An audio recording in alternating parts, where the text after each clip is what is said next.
Earlier in this newscast, we saw how the Farm Fresh Market was shut down very quickly last Tuesday, but before that happened, another tenant was evicted from the Lincoln Crossing Shopping Center. Bessie's Daughter Soulful Tacos, restaurant founder and Lincoln Crossing tenants, held a news conference this afternoon at the Altadena Community Center. Because we couldn't go, we invited Helga Kuhn to join us here to give us a live update. It's a heavier topic than usual here on the CCN. Thanks for being here, Helga. Thank you. Now, what was the news conference about? What did you all talk about?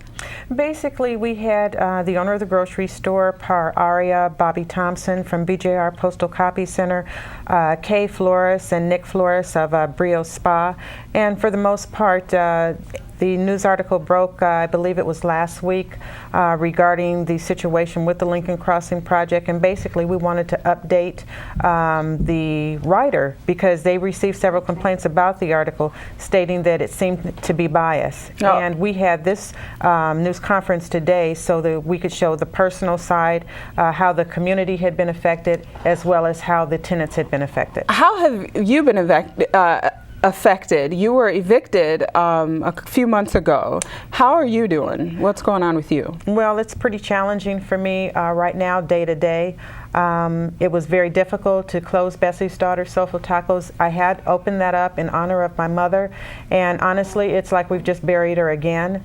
Did it come down to lack of paying the rent, or what did it come down to? Well, the main problem was that we opened late.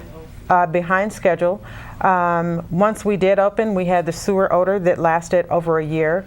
The main thoroughfare, Acacia Avenue, was actually blocked off due to construction for the first 10 months of our opening for business, and it made it very difficult. And also there were monument signs that were supposed to go up, right? That went up kind of late? That is correct. Actually, the monument signs still are not there. Right, right. Now, there was somebody else, Kay Flores. In a nutshell, give us her story briefly. Well, pretty much Kay Flores had her own salon over on Lake Avenue, and she signed a lease agreement with Dornplatz to open near the southern quarter of the development, and unfortunately Kay was never able to open because Dornplatz never delivered their shell to them. Okay, so what happens now? Because they put a lot of money into it. They did. They put over $15,000 in there and have not been able to get their money back. They have requested a refund because they've decided they did not want to go into the development, and Dorn has refused to give them back their money. Now, are the tenants getting together? I mean, how do you fight some developer like this with the situation going on here? Typically in this type of situation, it really does come down to money. You have to have money for legal representation.